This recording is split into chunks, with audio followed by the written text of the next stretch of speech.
전 세계가 영어를 배우느라 난립니다. 잘난 나라, 못난 나라 가릴 것 없이 모두 영어 앞에 고개를 숙입니다. 프랑스, 독일, 일본, 핀란드, 멕시코까지 모국어로는 더 이상 고등교육을 이어가기 힘들어졌고 국제 무대에 나가려면 반드시 영어라는 입장권이 필요하죠. 그런데 놀랍게도 딱 한 나라만은 이 흐름에 맞서고 있습니다. 그 나라는 고등학문부터 첨단 과학기술까지 심지어 국제정치 토론까지 모두 자국어로 사고하고 토론합니다. 세계 어느 나라 학생들도 영어에 기대야 살아남는 이 시대에 한국인들은 왜 모국어만으로 세계를 품을 수 있었던 걸까요? 그리고 왜 외국인들이 한국인은 영어를 배울 필요가 없다고 말을 하는 것일까요? 대체 무슨 사연인지 지금 바로 비디오를 재생해 보겠습니다. 잠깐 1초밖에 안 걸리는 좋아요 버튼을 눌러주시면요. 비디오가 잘 돌아간대요.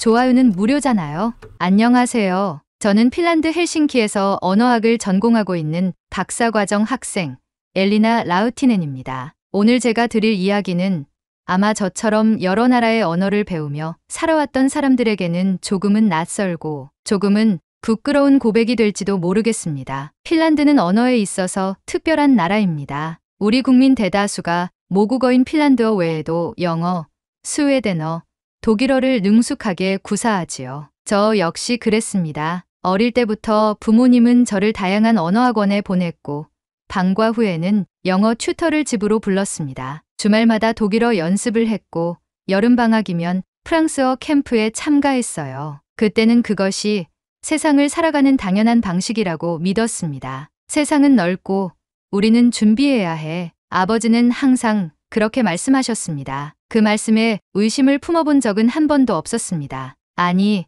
오히려 자랑스럽기까지 했지요. 나는 4개의 언어를 자유롭게 쓸 수 있어. 어린 마음에는 그 사실이 대단한 훈장처럼 느껴졌습니다. 하지만 대학교에 입학하고 언어학의 깊은 세계에 발을 들이면서 저는 깨달았습니다. 정작 제게 가장 소중해야 할 핀란드어는 제 안에서 점점 희미해지고 있었다는 걸요. 논문은 대부분 영어로 작성했습니다. 국제학술지에 제출할 연구도 세미나 발표도 모두 영어였습니다. 핀란드어로 쓸 수 있는 논문은 학부 졸업 논문이 사실상 마지막이었지요. 처음엔 의아했지만 곧 익숙해졌습니다. 원래 이런 거겠지. 세계는 영어로 돌아가니까. 다른 친구들도 마찬가지였습니다. 누구도 핀란드어로 고급 학문을 논하는 법을 배우지 않았어요. 심지어는 핀란드어로 학술용어를 만들어내는 일조차 점점 줄어들고 있었습니다. 그 사실이 저를 서서히 갉아먹기 시작했습니다. 제가 만난 프랑스 친구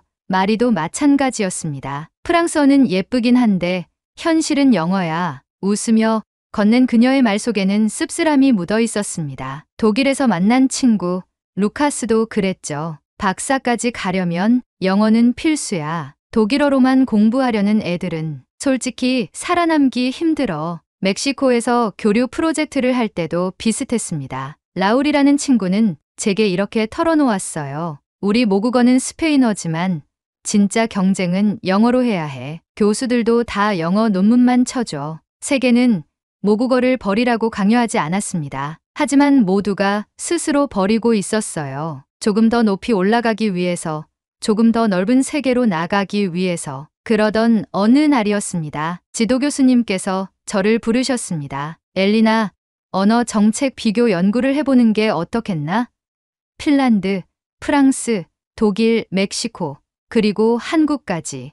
한국? 솔직히 조금 놀랐습니다. 프랑스, 독일, 멕시코까지는 익숙했지만 한국은 제 연구 범위에 들어온 적이 거의 없었거든요. 그저 K-팝, K-드라마가 유행해서 관심 있게 지켜보기만 한 나라였습니다. 한국은 흥미로운 사례야. 고등교육에서 모국어를 어느 정도까지 유지했는지 확인해 볼 필요가 있어. 엘리나, 너는 한국에 관심이 있지? 한국어도 독학하고 있던 것 같던데. 가서 많은 도움이 되지 않을까? 교수님의 말에 저는 고개를 끄덕였습니다. 한국이라 문화 트렌드에 맞춰서 한국어를 배우긴 했지만 그렇게까지 연구를 할 필요가 있을까? 다른 나라들과 똑같을 것 같은데. 마음속에서는 그렇게 생각했지만 마지막 국가로 한국을 정하는 데에 반대하지 않았습니다. 제가 배운 한국어를 써먹어 볼 수도 있는 나라였기 때문이었습니다. 그래서 저는 프랑스 파리, 독일 베를린, 멕시코 시티를 거쳐 마지막으로 서울로 향하게 되었습니다. 비행기 안에서 저는 조금은 멍한 마음으로 창밖을 바라보았습니다. 흰 구름들이 끝없이 펼쳐져 있었고 그 아래로 낯선 대륙이 펼쳐지고 있었습니다. 한국도 결국 세계 흐름을 따르겠지. 고등교육은 영어로 이루어질 거야. 다를 게 뭐 있겠어. 저는 그렇게 생각하며 기대를 낮추었습니다. 어쩌면 실망하고 싶지 않았던 걸지도 모르겠습니다. 이미 충분히 지쳐 있었거든요. 모국어를 지켜낸 나라 따위 세상 어디에도 없을 거라고 믿고 싶었습니다. 그렇게 믿어야 더 이상 상처받지 않을 수 있을 것 같았어요. 서울 인천공항에 도착했을 때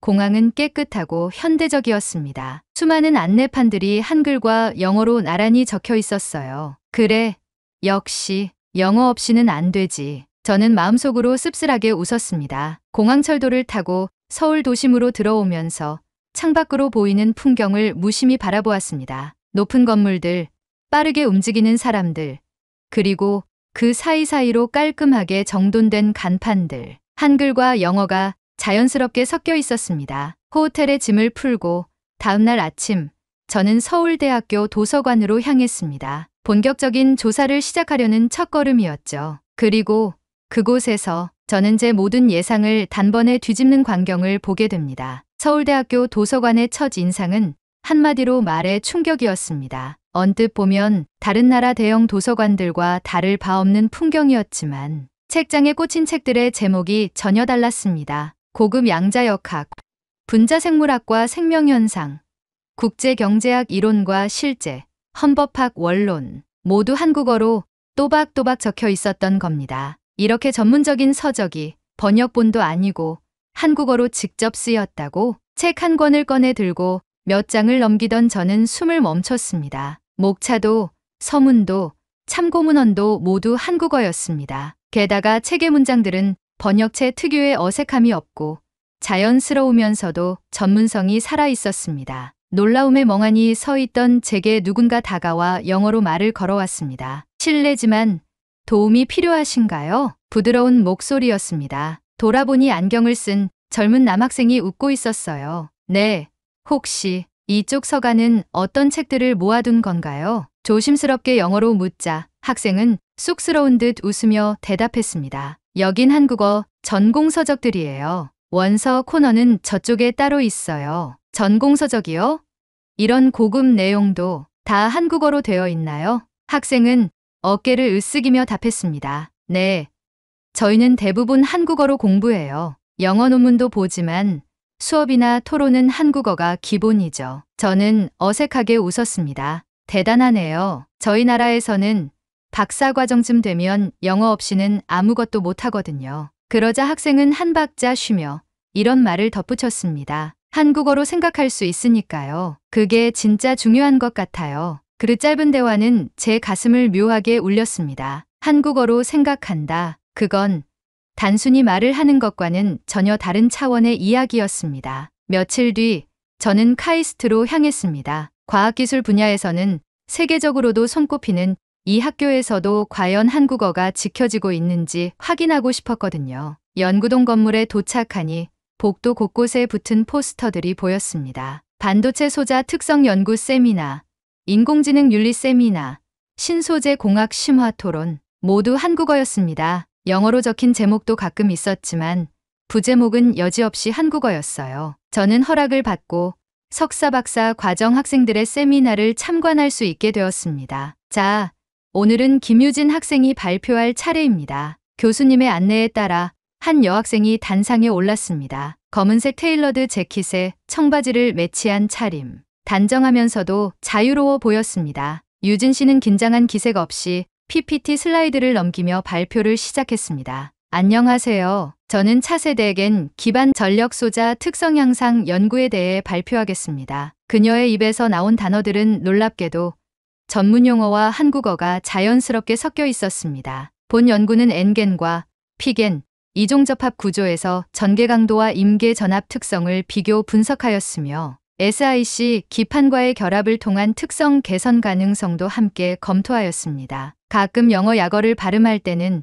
자연스럽게 한국어식으로 읽었습니다. 예를 들어 HMT는 햄트, MOSFET는 모스펫이라고 부르는 시기였죠. 그녀의 발표를 듣고 있자니 전문 용어를 외국어처럼 소리내는 것이 아니라 이미 자신들의 언어 안에 완전히 녹여버렸다는 느낌이 들었습니다. 발표가 끝난 뒤 질의응답 시간이 이어졌습니다. 유진 씨, SIC 기판 기반에서 발생하는 온도 스트레스는 어떻게 보완했나요? 네.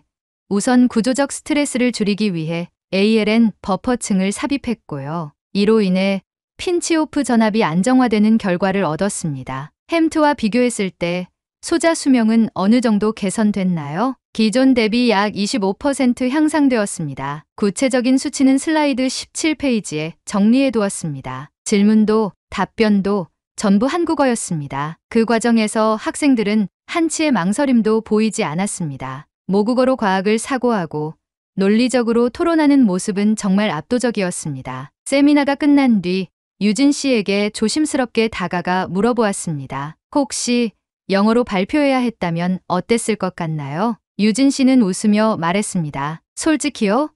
용어는 비슷할 텐데 사고 속도가 확 떨어졌을 거예요. 한국어로 생각하고 말할 수 있으니까 논리도 훨씬 또렷해지거든요. 그런데 영어로는 마음속에서 한 번 더 번역해야 하잖아요. 그 사이에 많은 게 사라져요. 저는 조용히 고개를 끄덕였습니다. 그녀의 말은 단순한 언어 문제가 아니었습니다. 언어는 사고의 틀이었고 학문의 깊이였고 존재를 지탱하는 토대였습니다. 캠퍼스에서 나오는 길, 벤치에 앉아 햇살을 쬐고 있던 두 학생의 대화가 귀에 들어왔습니다. 야, 햄트 소자 실험 망했어. 내일 빅터 교수님한테 뭐라고 변명하지? 그냥 한국어로 사정해. 영어로 변명하면 더 구차해 보일걸? 빅터 교수님도 한국어 배우셔야지. 맞아. 어차피 우리말로는 말빨되니까 진심으로 감정에 호소해야겠어. 둘은 장난스럽게 웃었습니다. 저도 모르게 피식 웃음이 나왔습니다. 언어를 사랑하는 사람들의 어쩔 수 없는 투정 같아서요. 며칠 뒤 이화 출판사를 방문하게 되었습니다. 한국어 전문 학술서를 다루는 대표적 출판사입니다. 편집장 김지훈 씨는 따뜻한 차를 내주며 저를 맞아주었습니다. 외국에서 오셨다면서요? 한국어 전문 서적에 관심을 갖는 분은 드문데요. 네, 너무 놀랐어요. 이렇게 방대한 고급 지식이 모국어로 정리되어 있다는 게 믿기지가 않아요. 김 편집장은 조심스럽게 말을 이었습니다. 90년대 초반까지만 해도 전문 용어 정리가 힘들었어요. 생명과학, 반도체 공학, 심리학 이런 분야는 거의 외국어 차용어 천지였죠. 그런데 학자들이 자발적으로 모여서 학회마다 용어 통일 작업을 시작했어요. 때로는 한 단어를 두고 10시간 넘게 토론하기도 했죠. 왜 그렇게까지 노력했나요? 김 편집장은 잠시 차를 한 모금 마시더니 말했습니다. 우린 언어를 빼앗겨 본 적이 있잖아요. 한번 빼앗긴 건 다시 되찾기가 얼마나 힘든지 뼈저리게 알거든요. 그 말에 저는 할 말을 잃었습니다. 한국은 총칼로만 나라를 지킨 것이 아니었습니다. 말과 글, 그 눈에 보이지 않는 것들로 나라를, 사람을, 문화를 지켜낸 것이었습니다. 서울의 가을 하늘은 유난히 높고 파랬습니다. 하루하루 한국어라는 언어의 힘을 직접 목격하면서 저는 자꾸만 과거를 돌아보게 됐습니다. 우리 핀란드어는 지금 어떤 모습일까? 프랑스어, 독일어, 스페인어는 어디까지 살아남았을까? 돌아본 세계는 생각보다 훨씬 심각했습니다. 핀란드에서는 이미 박사과정 논문 90% 이상이 영어로 작성되고 있었고, 프랑스에서는 고등교육 기관들이 대거 영어 강의를 도입하면서 논란이 일어난 지 오래였죠. 독일도 사정은 비슷했습니다. 국제화라는 명분 아래 모국어는 점점 밀려나고 있었습니다. 어느 날 저녁 서울 강남의 작은 북카페에 들렀습니다. 조용한 공간에서 자료를 정리하려 했거든요. 테이블 옆자리에는 중년의 남성과 젊은 여성이 앉아 있었는데 대화를 엿듣지 않을 수 없었습니다. 아빠, 이번에 대학 가면 전공 수업은 거의 다 영어로 진행된대. 그래? 요즘 세상엔 그래야 취업이 쉽겠지. 근데 나 솔직히 무서워. 한국어로도 버거운 전공인데 영어로 수업 들으면 나 진짜 뒤처질까 봐. 힘들겠지. 그래도 아빠는 내가 자랑스러워. 한국어로 기본기를 다져서 여기까지 왔잖아. 짧은 대화였지만 그 속에는 치열한 고민이 담겨 있었습니다. 세계 흐름 속에서 영어를 따라야 하는 현실. 그리고 그 속에서도 모국어를 지키려는 의지. 저는 한참 동안 펜을 손에 쥐고만 있었습니다. 자료를 정리하며 과거 제가 만났던 친구들을 떠올렸습니다. 프랑스 파리에서 만났던 마리. 요즘 프랑스 대학도 다 영어야. 슬프지? 프랑스어는 점점 집안 언어가 되어가는 것 같아. 독일 베를린에서 만난 루카스. 독일어로만 논문을 쓰려는 친구는 정말 드물어. 교수들도 대놓고 영어 쓰라고 해. 멕시코시티의 라울. 스페인어? 고급 과정으로 갈수록 힘들어. 영어 잘하는 애들이 무조건 유리해. 언어를 잃는다는 건 무엇을 의미할까? 저는 계속 스스로에게 물었습니다. 언어는 단순한 소통 수단이 아니었습니다. 그건 사고의 틀이었고 문화를 담는 그릇이었으며 우리 자신을 정의하는 가장 본질적인 뿌리였습니다. 며칠 뒤 서울 인사동 골목을 걷다가 한 노점을 발견했습니다. 할아버지 한 분이 손수 만든 캘리그래피 작품들을 팔고 계셨습니다. 한글로 정성껏 써내려간 문장들이 액자 속에 가지런히 놓여 있었습니다. 지금 이 순간도 삶이다. 사람은 사람으로 완성된다. 말은 마음을 품는다. 저는 무심코 걸음을 멈췄습니다. 수십 년을 살아오면서도 이렇게 단순하고 아름다운 문장을 본 적이 별로 없었거든요. 할아버지는 제게 다가와 부드럽게 물었습니다. 어디서 오셨나요? 핀란드에서 왔습니다. 오, 먼 데서 오셨네요. 한국은 어때요? 저는 잠시 망설이다 솔직히 답했습니다. 아름답습니다. 그리고 부럽습니다. 할아버지는 환하게 웃으며 고개를 끄덕였습니다. 우리 조상들이 이 글자 하나 지키려고 얼마나 힘들었는지 아시나요? 목숨 걸고 배웠어요. 몰래 가르쳤고 들키면 맞았어요. 그래도 포기 안 했어요. 왜냐하면 말이 사라지면 사람이 사라진다는 걸 알았으니까. 그 말을 들은 순간 저는 눈물이 핑 돌았습니다. 할아버지께 작품 하나를 사기 위해 저는 물었습니다. 혹시 추천해주고 싶은 문장이 있나요? 할아버지는 짧게 웃더니 한 작품을 집어주셨습니다. 그 문장엔 이렇게 적혀 있었습니다. 말을 지킨다는 것은 나를 지키는 것이다. 저는 작품을 품에 안고 조심스럽게 고개를 숙였습니다. 감사합니다. 아닙니다. 오히려 우리가 고맙죠. 멀리서 온 손님이 우리 말을 소중히 여겨주시니까. 그날 밤 저는 호텔 방 창가에 앉아 서울의 야경을 바라보았습니다. 수많은 불빛 사이에서 어디선가 한글 간판들이 반짝였습니다. 그 빛들이 마치 사람의 숨결처럼 살아 움직이는 것 같았습니다. 다음 날 서울대학교의 어느 교수님과 짧은 인터뷰를 하게 됐습니다. 주제는 모국어 기반 고등교육이었습니다. 교수님, 한국은 어떻게 모국어로 이렇게 심층적인 학문 발전이 가능했을까요? 교수님은 잠시 생각하다가 조용히 말했습니다. 우리는 빼앗긴 적이 있었거든요. 한번 빼앗긴 건 다시 얻기가 얼마나 힘든지 알기 때문에 절대 다시는 빼앗기지 않으려고 해요. 그럼 앞으로도 한국어 기반 학문 체계는 유지될까요? 교수님은 환하게 웃으며 대답했습니다. 물론이죠. 우리 아이들이 모국어로 과학을 꿈꾸고 철학을 고민하고 세상을 설계할 수 있다면 그게 진짜 강국 아닐까요?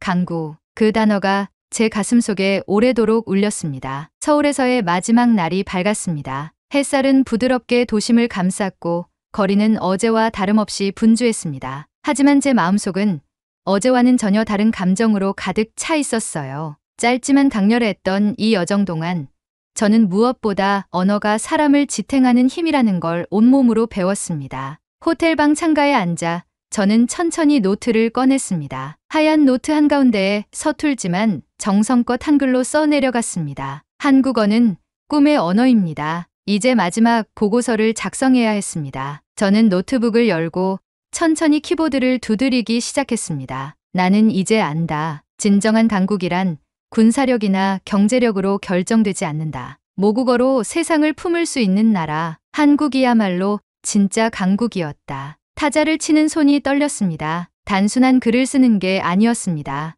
이건 제 삶을 바꾼 진심을 기록하는 일이었어요. 문득 창밖을 바라보니 서울 거리는 여전히 생기 넘쳤습니다. 아이들은 학교로 향했고 어른들은 바쁘게 발걸음을 옮겼습니다. 그리고 그들의 입술에서 흘러나오는 언어, 한글. 그 소리는 마치 작은 기적 같았습니다. 짐을 챙기기 전 마지막으로 인사동 거리로 향했습니다. 며칠 전 만났던 캘리그래피 할아버지께 감사 인사를 전하고 싶었거든요. 다시 오셨군요. 할아버지는 저를 알아보시고 반갑게 맞아주셨습니다. 덕분에 많이 배웠어요. 정말 고마웠습니다. 제가 고개를 숙이자 할아버지는 가볍게 웃으며 손짓했습니다. 한국어를 예쁘게 봐줘서 우리가 더 고맙지요. 그 말씀을 듣는 순간 마음 한구석이 뜨겁게 달아올랐습니다. 귀국을 앞두고 인천공항에 도착했을 때 저는 작은 갈등을 느꼈습니다. 내가 이 경험을 어떻게 잊지 않고 살아갈 수 있을까? 핀란드로 돌아가서 나는 무엇을 할 수 있을까? 공항 대기실 한켠 사람들의 소란을 피해 자리를 잡고 앉았습니다. 손에는 조심스레 쌓아온 캘리그래피 작품이 들려 있었습니다. 말을 지킨다는 것은 나를 지키는 것이다. 비행기 탑승을 기다리며 저는 작은 다짐을 했습니다. 핀란드로 돌아가면 내 모국어로 글을 쓰자. 내 연구를, 내 생각을, 내 사랑을 핀란드어로 표현하자. 내 아이들에게 우리말로 세상을 보여주자. 비록 세계가 영어를 중심으로 돌아가고 있어도 그 안에서 자신을 잃지 않는 방법이 분명히 있다는 걸 한국이 한국어가 보여주었으니까요. 탑승 안내 방송이 들려왔습니다. K905편 헬싱키행 탑승을 시작합니다. 저는 깊은 숨을 들이쉬고 일어섰습니다. 비행기가 활주로를 달리기 시작했습니다. 창밖으로 서울의 풍경이 점점 멀어졌습니다. 저 멀리 한강이 반짝이며 흐르고 있었습니다. 그 순간 저는 가슴속으로 조용히 중얼거렸습니다. 한국어를 가진 한국인들은 세계에서 가장 큰 축복을 가진 사람들이야. 돌아가는 길, 기내에서 조용히 노트를 펼쳤습니다. 하얀 종이 위에 다시 한번 적어봅니다. 한국어는 꿈의 언어입니다. 그리고 나는 내 언어로 꿈을 꾸겠다. 나는 내 언어로 살아가겠다. 그렇게 다짐했습니다. 하늘은 한없이 푸르고 비행기는 구름을 뚫고 나아갔습니다. 그리고 저는 잊지 않을 것입니다. 세상 어느 구석에서라도 말과 글을 지키는 것만이 사람을 지키는 가장 단단한 길이라는 사실을. 오늘의 사연은 여기까지입니다. 오늘 사연에 대한 여러분의 생각을 댓글로 남겨 감동 비디오의 마지막을 장식해주세요. 그리고 오늘의 비디오가 공감이 되신다면 구독, 좋아요 한 번씩 부탁드리겠습니다. 여러분의 댓글 하나하나가 영상을 제작하는데 큰 힘이 됩니다. 다음엔 더 흥미로운 사연으로 여러분을 찾아뵙겠습니다. 시청해주셔서 감사합니다.